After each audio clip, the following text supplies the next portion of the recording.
les membres de la délégation de Mexico, Monsieur le chef d'agence de l'exécution des travaux de 145 territoires dans le territoire de Massissi, Cap Tegemeye, les seconds invités à vos titres et qualités respectifs. Bonjour. Bonjour. J'ai le réel plaisir de vous accueillir ici chez nous, dans le territoire de Massissi, précisément dans le groupement de Kamuronza, pour échanger et faire l'évaluation à ce qui concerne le PDL 145 territoires initié par son Excellence Monsieur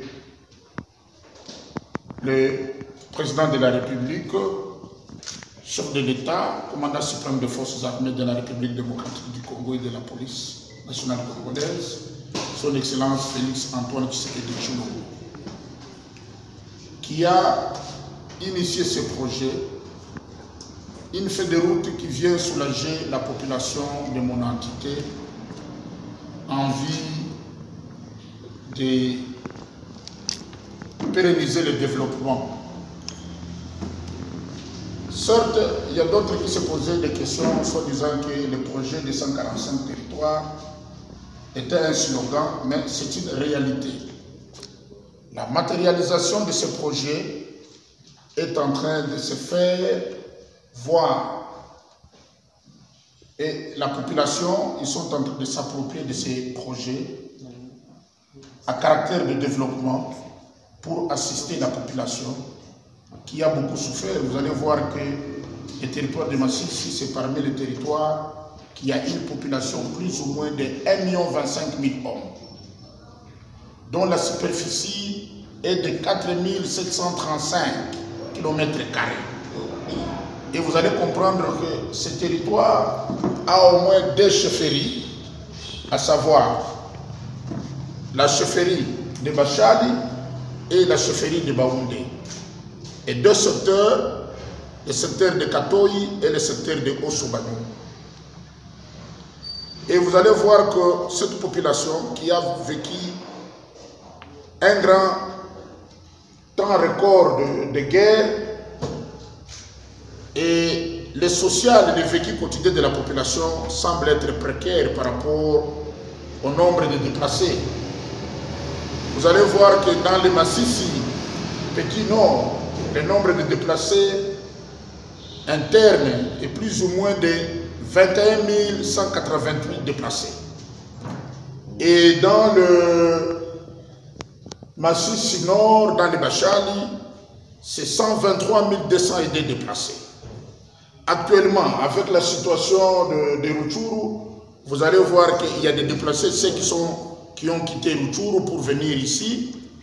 C'est plus ou moins dans de 15 578 déplacés qui sont venus de Rutshuru et ils sont dans des familles d'accueil et nous sommes censés les accueillir étant que nos frères. Mais vous allez comprendre que la philosophie et la feuille de route des chefs de l'État, d'abord vous allez comprendre que sur le point de vue social, pour pérenniser et éviter la délinquance juvénile, il fallait construire des écoles. C'est pour assister nos familles. La gratuité, c'est une réalité. Et pour pérenniser la gratuité, il faut qu'il y ait des infrastructures pour permettre à ce qu'on puisse éduquer nos enfants. Parce que l'avenir de notre territoire, de notre pays, repose sur la jeunesse. Alors il faut encadrer cette jeunesse pour éviter la délinquance juvénile.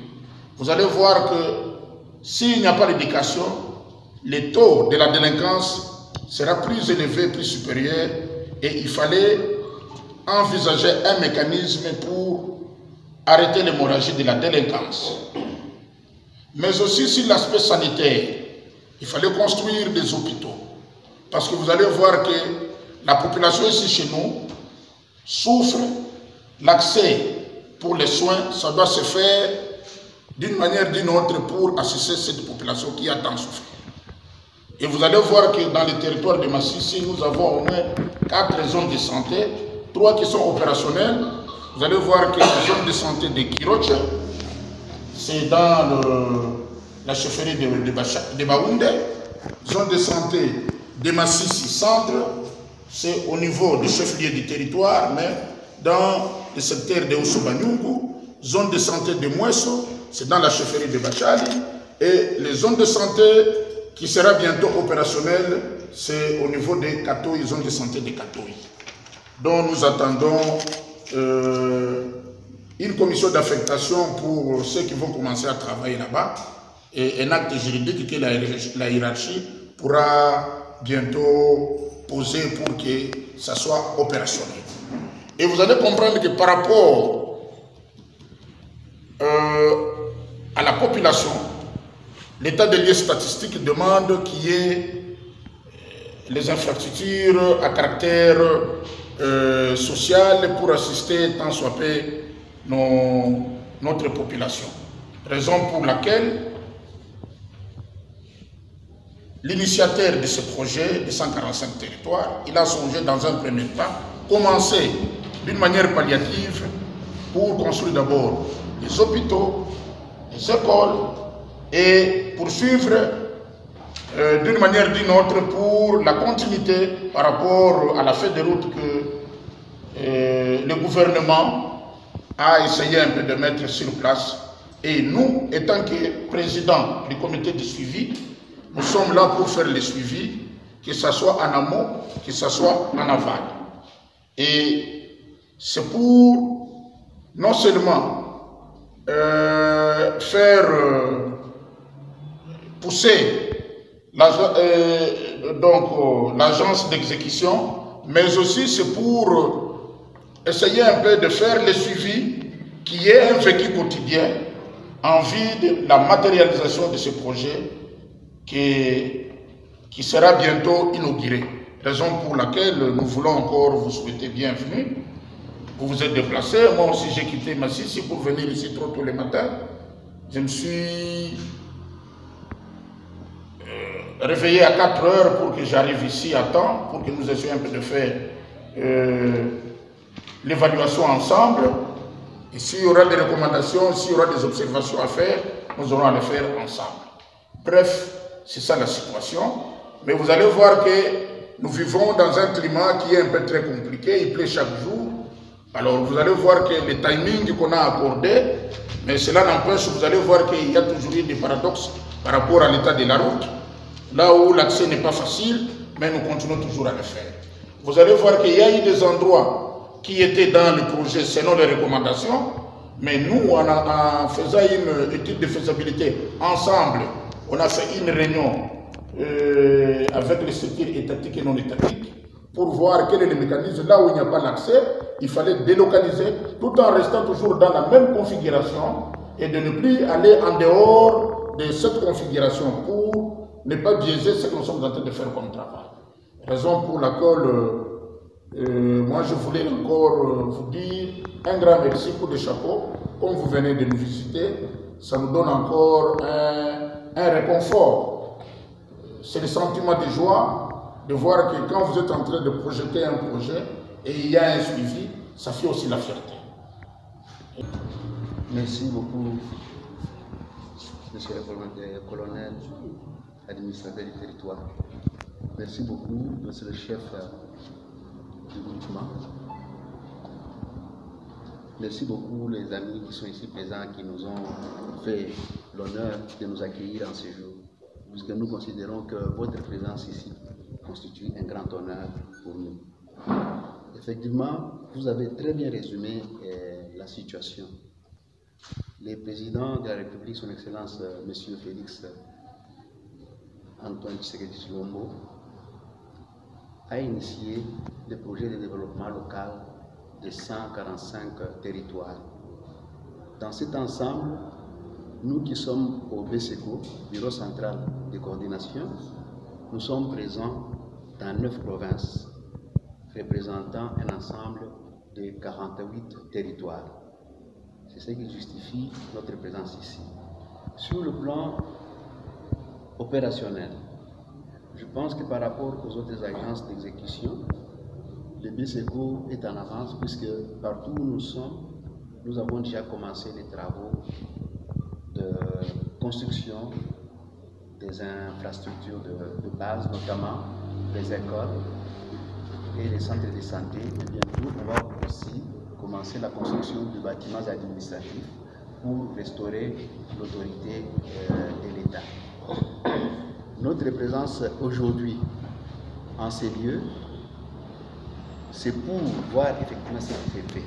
Pourquoi c'est là? Parce que le BSECO dispose déjà de tous les fonds nécessaires pour faire qu'en sorte ces projets puissent arriver à terme, pour que tout ce qui a été prévu dans ces projets puisse aboutir.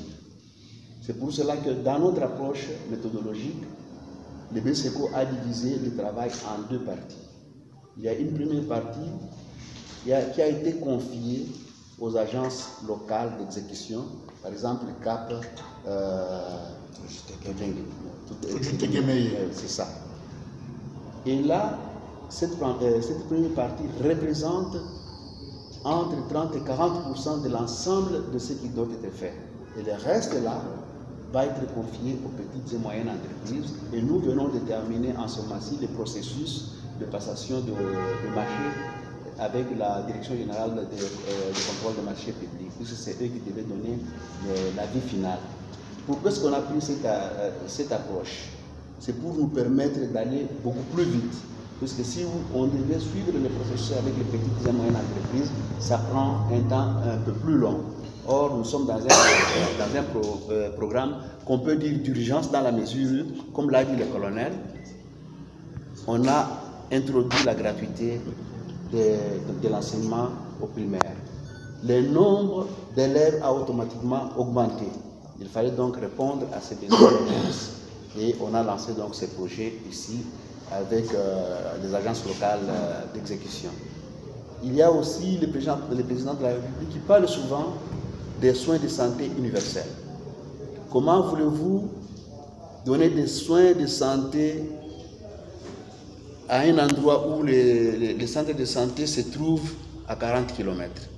Il fallait donc rapprocher les soins de la population.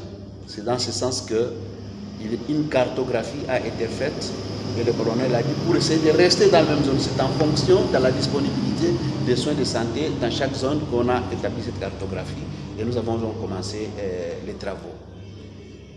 Ici, je me réjouis d'une chose, de voir que c'est le chef du territoire qui est le président du comité de suivi.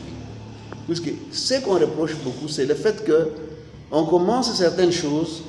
D'abord, la population locale n'est pas impliquée et ensuite, l'appropriation n'est pas là. Et ce qui se fait, généralement, n'arrive pas à terme. Le fait que l'autorité administrative, provinciale, territoriale, soit impliquée dans le projet, facilite l'appropriation et fait en sorte que tout le monde a un œil sur ce qui s'est fait. Et c'est ce que nous cherchons. Il n'y a pas de secret, il n'y a pas de choses qui ne sont pas dites, tout est clair, tout est accessible à tout le monde. Et nous venons ici avec une équipe de presse que nous avons déployée dans toutes les provinces où nous sommes présents. Et moi, j'ai l'honneur de venir ici au Nord Kivu avec cette équipe qui comprend Télé 50, plusieurs autres médias en ligne que nous avons amenés ici pour que nous soyons l'œil non seulement du chef, mais l'œil de toute la population congolaise.